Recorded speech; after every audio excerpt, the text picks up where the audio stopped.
back to the Daily Grind. Thanks for checking out the channel. Make sure to hit subscribe if you're new and hit thumbs up if you're not a baby back pickle biting bitch boy, cause you know what time it is. It's full time. MMA.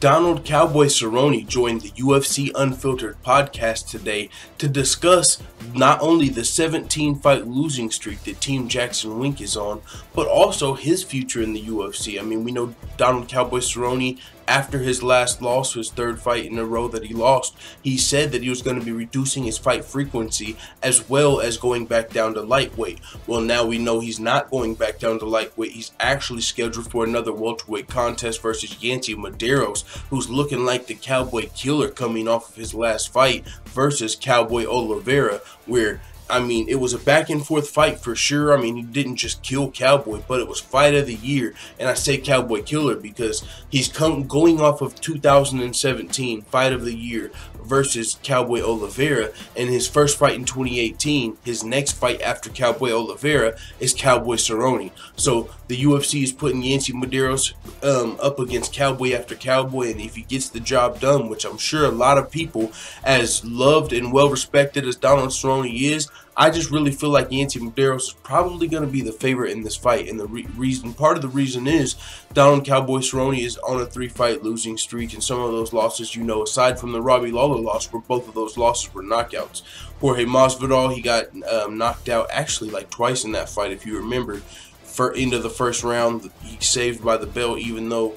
And then, so it happened twice. And then the Robbie Lawler fight, which was somewhat of a war. And then, of course, the Darren Till fight. Now he's going to be fighting Yancy Medeiros, who, I mean, coming up, his last performance, he was dropped versus Cowboy Oliveira. But at the same time, I mean, both of those fighters were dropped in that fight. And it was just Yancy Medeiros won. And I don't know, I'm picking Yancy Medeiros to be the favorite in that fight. I'll probably pick him to win the fight, but that's not what this video is about. But that is going to be a hell of a fight, and it's got potential to be fight of the year in 2018. And you've got to fucking take your hat off. Well, shit, I mean, damn, I've got a fucking hat on. I realized that after I said it. Am I going to take this shit off? No.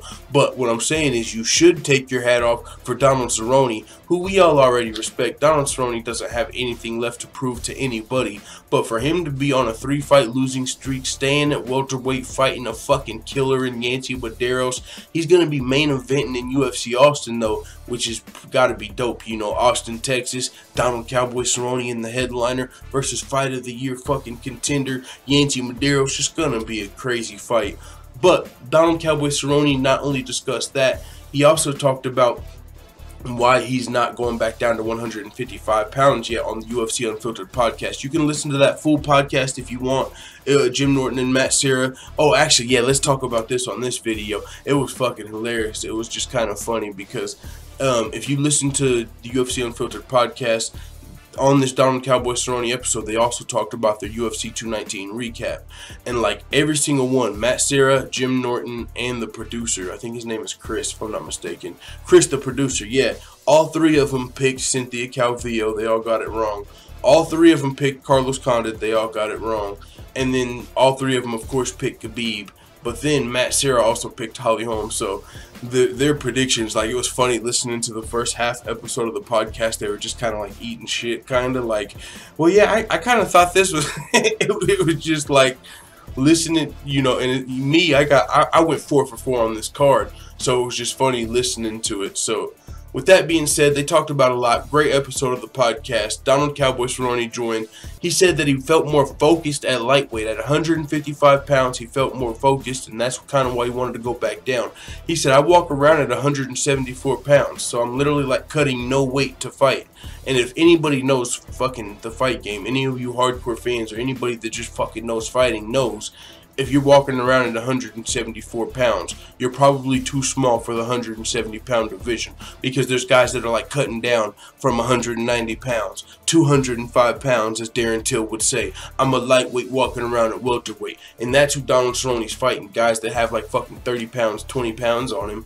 But it helps, I guess, with the weight cut. And if that's the case, if Donald Cerrone's only at 174 pounds, unless he's super lean, I don't really see him having a problem getting back down to lightweight. He himself has said that he wanted to do it. So we have heard the UFC in the past, whether it's Joe Rogan or Dana White, praise Donald Cowboy Cerrone at welterweight and say it just looked so much better and it was healthier for him. And so we'll see what happens. It looks like the UFC is at least, you know, talk Donald Cerrone into at least one more welterweight fight versus Yancy Medeiros. But one of the most interesting things about this interview with Donald Cowboy Cerrone was them discussing the 17-fight losing streak that Jackson Wink is on. Now, they also talked about that photographer that got fired, and Donald Cowboy Cerrone pretty much just said, yo, I'm not down with that. He's not representing our whole team, everything that we've worked for. You can't come in and say those type of fucking remarks and represent our team. It's bullshit. So he spoke out against that. But about the 17-fight losing streak, though, that I didn't even know about, honestly. They talked about this 17-fight losing streak on the phone before Donald Cowboy Cerrone called. Then when he called, they asked him just about the losing streak. And this is what he had to say. Yeah, man, it's just wild. I mean, shit. It's not a thing that's the norm. Ever since I've been here, we've been a pretty successful squad, but lately we've had a bit of trouble. Look at me. I'm fucking 3 losses. The first I've ever had. It's bullshit. I don't know what the fuck is going on. I'm like 174 pounds, 175 pounds right now. That's like my walk around weight, so 170 is easy. I don't have to train nearly as hard, but I'm not making any excuses.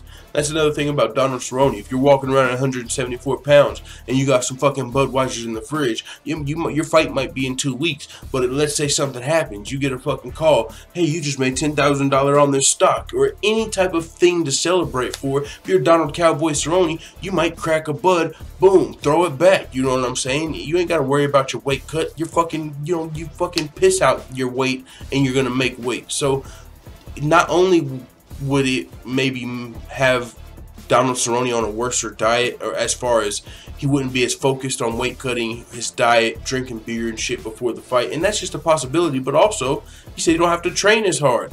You know, part of cutting weight is training. So Donald Cerrone's definitely not one to make excuses. He doesn't have to prove himself to anyone, so he doesn't need to make an excuse. But he's just saying, hey, look at me. I can't really talk about the 17-fight losing streak everybody's on when I'm myself is on a 3-fight losing streak. Now, I did bring up all the fighters that are a part of this losing streak, which was originated on this fan post on Bloody Elbow. Now, it says Jackson Wink has lost 17 in a row. What happened to this once great camp? In this, they have all the fighters that are part of this 17-fight losing streak, and a name that you'll notice that is not part of this 17-fight losing streak is Jon Jones, and we do know Jon Jones actually got a win. Now, that win was overturned when he tested positive for steroids, which kind of even makes this look worse, because it's like, look, one of your only fighters that's not on this losing streak got caught taking steroids. So, you know, it's like, some people are coming to the conclusion like, yo, are all of these Jackson Wink steroid rumors true because everybody that's clean is losing fights? Or, I mean, and I'll tell you right now, I don't think that has anything to fucking do with it, with all of these fighters. Do I think Jon Jones was a dirty fighter? Probably. There's a high possibility Jon Jones was a dirty fighter, and that's just my logic, because why would you cheat in a second fight? Why would you not be extremely careful with what you put into your body if you know you can beat Daniel Cormier? You beat him before, you're a clean fighter, you just have messed up and you were trying to get, you know, your dick hard and you took some dick pills. You know, you're a clean fighter though, and you know you can beat Daniel Cormier clean. So when you get your second opportunity and you come back, you need to be careful with what you're putting into your body. You didn't test dirty versus OSP, and you didn't have your best performance. Then you come out, test dirty, knock out Daniel Cormier, and it is what it is. So Jon Jones excluded, who, you know, it had a no contest, who would have erased this winning streak or somewhat shortened it, doesn't count. And so that does look bad, but there's a lot of things there's a whole lot of things that could factor into this Jackson Wink 17-fight losing streak. And there's a whole lot of things that could have this 17-fight losing streak easily have cut in half. John Dodson's last 2 losses, I believe, were both split decisions, and he could have won both of those fights. If John Dodson wasn't on this list, it could be a 7-fight losing streak instead of 17. If he got his hand raised in that split decision, this wouldn't be a 17-fight losing streak. How many of these other fighters were in close fights where it was a split decision that could have went their way? So Now, I'm not going to say that is the case for every single one of these fighters. There's still something to the 17-fight losing streak, but I don't think you can just pinpoint one, like, oh, it's because of they're not on steroids or because of blah or because of blah, because also in this article, they talk about some of the things that have happened to the Jackson Wink Academy, and one of them is, they had Chris Luttrell, I believe, one of their coaches, who was part of building the place and its system, who left the facility.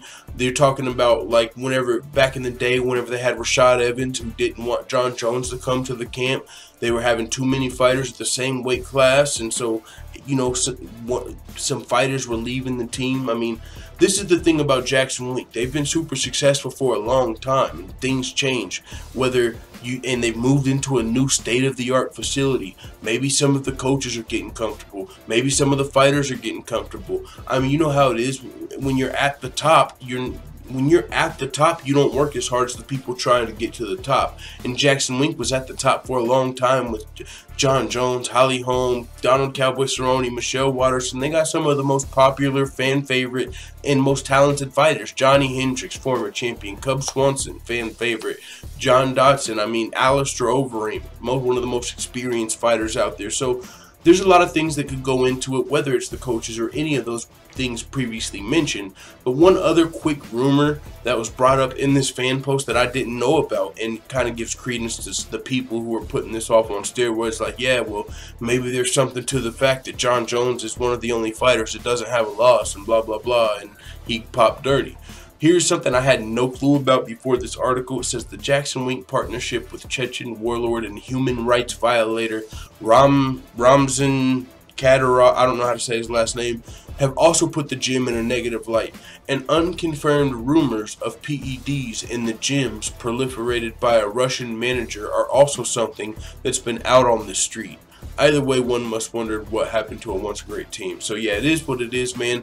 Jackson Wink is on a 17-fight losing streak.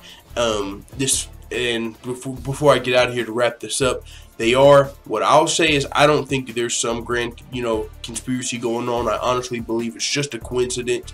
They might need to shake things up. They might have been getting a little comfortable, but I think now that the 17-fight losing streak is on the spotlight, I think they're going to start getting some W's. You can expect to see this losing streak end really soon. Just looking at the names on that list, the Cub Swansons, the fucking not Johnny Hendricks, the Cub Swansons, the Chase Shermans, the Marcin Tibors, the John Dodsons, some of those fighters got a chance at really getting a W. And when you look at this list of fighters, honestly, just glancing over it, do you see anybody that's like, yo, that guy could be the champion in their division?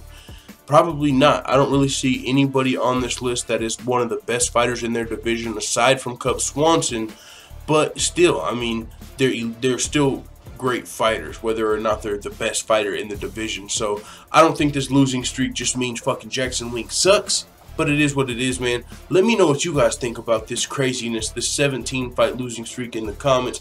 Do you think there's something to it? Do you think it's a coincidence? And if you do think there's something to it, what do you think is to it? Hey, I'm out, man. I've said enough on this video. See ya.